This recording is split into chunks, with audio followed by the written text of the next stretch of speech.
Elegi syadu di pagi hari bersenandung dalam hati, Anton. Tidak terasa hari ini sudahlah hari yang baru. Hah, apalagi yang akan dilakukan Nirwana padaku hari ini? Derita macam apa lagi yang harus aku lalui? Sehingga aku bisa tertidur lelap pada malam ini. Bahkan di pagi hari saja sudah berisik. Sepertinya memang dunia ini tidak akan pernah berpihak kepadaku. Tidak akan pernah. Ini Anton, pemuda 17 tahun yang kerjanya hanya mengeluh dan memandang langit-langit sebagai hobinya.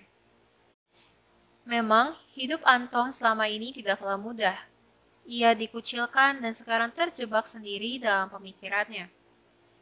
Ia merupakan tipe orang yang merasa kesepian di keramaian, yang sering tertawa dengan hati kosong dan membuat skenario buruk dalam pikirannya di malam hari. Anton bukannya tidak memiliki teman, tetapi ia merasa bahwa ia tidak diperlukan dalam komunitasnya. Ia hanyalah sebuah pelengkap dan sebuah cadangan di antara lingkungannya. Hal ini mungkin tidak sepenuhnya benar, tetapi di sini, apa yang dipikirkan Anton adalah hal yang paling benar. Karena itulah satu-satunya hal yang ia bisa kontrol.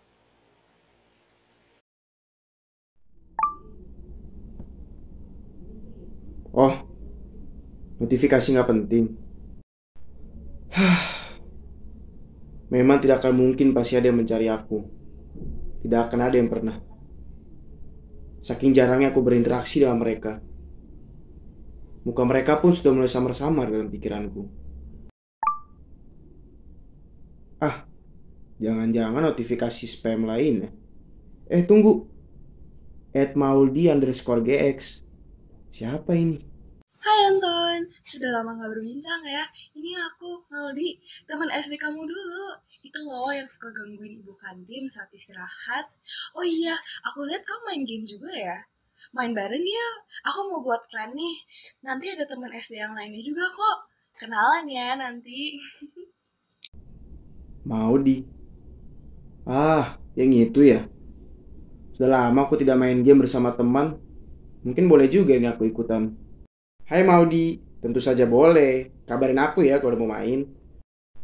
Hmm, kenapa manusia diciptakan cuman punya dua tangan? Kenapa nggak empat? Padahal kan kalau kita punya empat tangan, bakal bisa melakukan hal lebih banyak.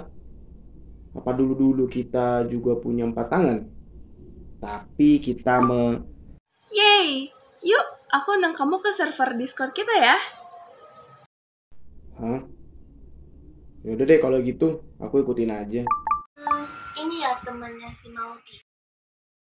Oh, Anton. Hai Anton, apa kabar? Pas respon banget Anton. Selamat datang Anton. Ingat gak kamu sama Kalsa dan Gisel? Temen SD kita dulu.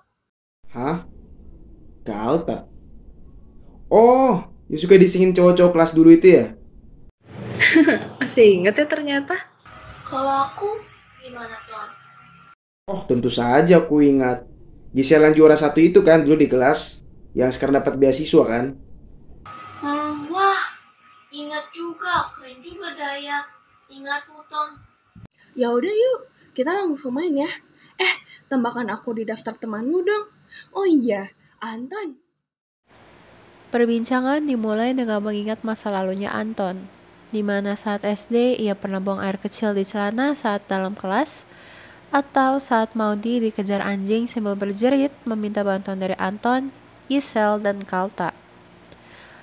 Adapun saat di mana Gisel mutung karena ia selalu kalah dalam permainan.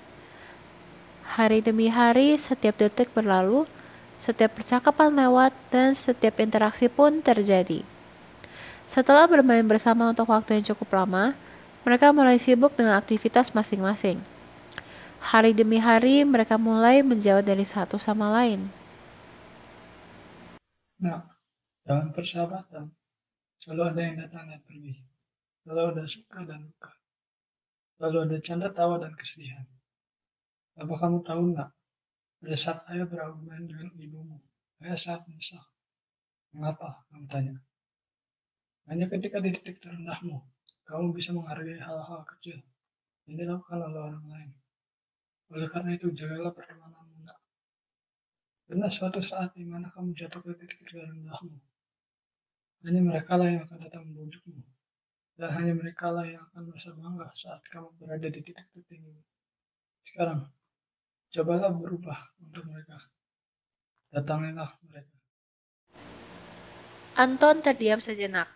Ayahnya pun meninggalkannya untuk berpikir sendiri. Ia pun sadar akan keadaannya sekarang. Sekarang, Anton harus mulai meninggalkan kebiasaannya yang lama apabila ia mau mempertahankan hubungan pertemanan ini. Ia harus mau merubah pemikiran negatifnya dan mulai memikirkan orang lain. Baiklah, mungkin aku bertemu dengan Kalta dulu kali ya, sebelum bicara dengan lainnya. Hai Kalta, sudah lama tidak berbincang. Bagaimana kalau kita bermain lagi yuk? Aku kangen sama kalian semua. Hai Anton, aku juga kangen main sama kalian semua kok. Yuk kita ajak Maudi dan Gisel juga. Mereka pun berbincang lagi setelah sekian lama tidak berbicara. Anton merasa bersyukur bahwa ia berani berbicara dan mencari teman-temannya terlebih dahulu. Tidak terhalang rasa takut ataupun rasa malu. Mereka pun mulai berbicara mengenai kesibukan mereka beberapa waktu lalu. Wah Maudi, jadi minggu lalu orang tuamu masuk rumah sakit. Kenapa kamu tidak mengabari kita? Kan kita bisa menjenguk dan membantumu. Bukannya aku tidak mau, Gisel. Tapi aku pikir kalian pasti juga sibuk. Jadi aku tidak mau menunggu kalian. Tapi bukan hanya Maudi, tapi Gisel. Ternyata kamu juga. Kucing kesayanganmu hilang kan? Apakah sudah ketemu? Sudah kok, Kal. Ternyata dia kabur ke kompleks sebelah. Memang kucing itu sangatlah aneh. Berarti memang kita semua lagi mengalami kesibukan masing-masing ya. Ternyata bukan karena kalian gak mau berteman dengan aku. Mana mungkin kita berpikir seperti itu? Nah, betul kata Anton. Memang semua orang pasti sedang mengalami suatu masalah. Tetapi, pola pikir negatif itu pilihannya teman-teman. Kalian bisa kok menghadapi masa-masa sulit dengan pikiran positif. Justru hal itu akan lebih membantu kalian. Yap, benar sekali Gisel. Kalau kita sudah negatif dari awal, maka nanti akhirnya juga kita akan terpengaruh dengan pikiran negatif itu. Iya, ternyata bukan karena dunia tidak berpihak pada aku ya. Memang semua orang pasti memiliki pencobaannya masing-masing. Nirwana juga tidak membenciku, melainkan ingin melihat kita semua untuk berkembang. Pastinya menjadi orang yang lebih baik lagi. Itu banget. Baiklah, kalau begitu, berarti kalian janji ya untuk selalu mengabari satu sama lain. Agar di antara kita tidak ada lagi yang khawatir. Setuju.